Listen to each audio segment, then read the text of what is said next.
I should be clear that from the outset, I'm not against cycling. I used to cycle a great deal when I was living in Oxford. Cycling is good for the environment, good for your health, good for easy congestion. What I'm against, firmly and painfully and personally, is the creeping belief that cyclists exist outside the bounds of the law. I've been knocked over twice on the pavement in Rugby, and on both occasions the cyclist rode on, no apology, no offer of help, no consequence. And it's this culture of impunity, the silent disregard for the pedestrian, that needs to end.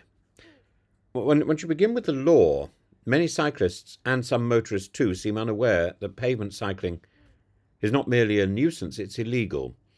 Under the Highways Act 1835, Section 72, it explicitly forbids cyclists from riding on the pavement. It's not vague, it's not flexible. The law is over 180 years old and it still stands. So when you stop people and you say you shouldn't be riding on the pavement, and they say, well, the road's too dangerous, well, just tell them to get off the bicycle and become a pedestrian. The Road Traffic Act of 1984, Section 129, reinforces this, stating that bicycles must not be ridden on footpaths or footways set aside for pedestrians unless explicitly permitted. Yet the number of cyclists who ignore these laws is not diminishing. Why? In fact, is increasing because they can, because there's no enforcement. It's non-existent or negligible, because while we fine motorists for blinking incorrectly or charge them £12.50 for driving the wrong car in the wrong place, cyclists who endanger pedestrians are effectively untouchable. And if a cyclist simply sort of cycles on, there's actually no way that a pedestrian who's been knocked over can possibly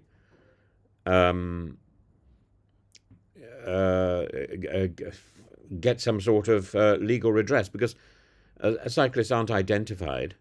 When I was knocked over, I was injured, not just bruised, and I've been injured twice, and I'm still in some pain. I keep falling over. It's ridiculous.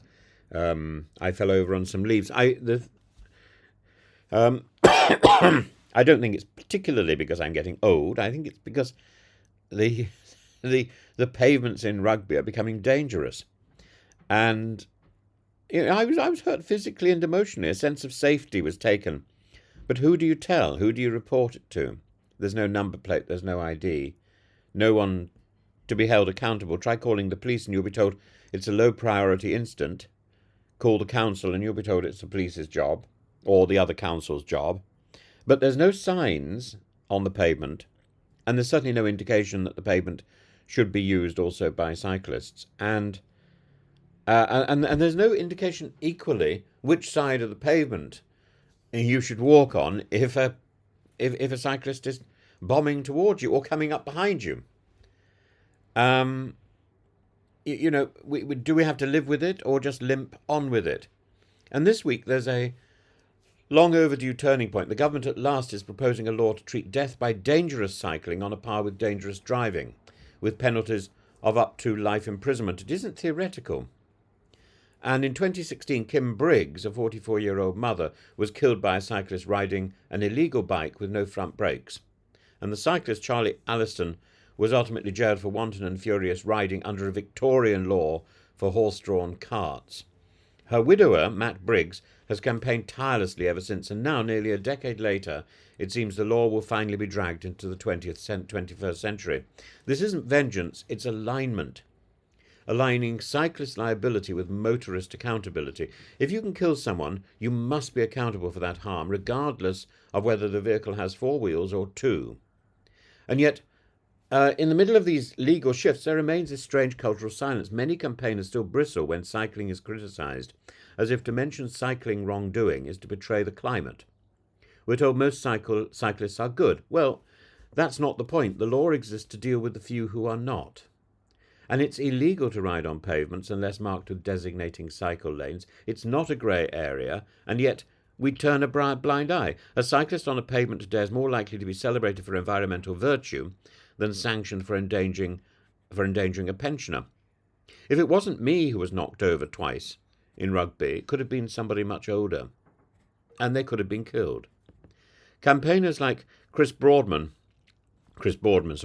warn that these laws may deter people from cycling. But I must ask, must safety be sacrificed to make cycling more fashionable? When cows kill more people than cyclists, a real statistic Boardman offered, one knows the debate has lost all proportion. But let's come to the heart of the matter, enforcement. Without police officers to monitor and prosecute pavement cycling, or indeed bad cycling on the road, the law is academic, pie in the sky, to use the old phrase. In Rugby, in London, in Birmingham, there's no meaningful deterrent. Cyclists don't pay a road tax, they don't carry insurance, they don't display ID, and they're almost never stopped, unless a tragedy has already occurred. The proposed laws are a good start, but they mean nothing unless they're enforced visibly, fairly, and consistently. Pedestrians are not passive scenery in the urban landscape. We are citizens, we are subjects of His Majesty, we have the right to feel safe on the pavement without fear of some silent vehicle approaching us at 20 miles per hour or more from behind. And if you want to promote active travel, you should do so responsibly, with rules, with respect, with real accountability, because no journey is truly sustainable if it leaves others injured or invisible in its wake. No journey is worth harm.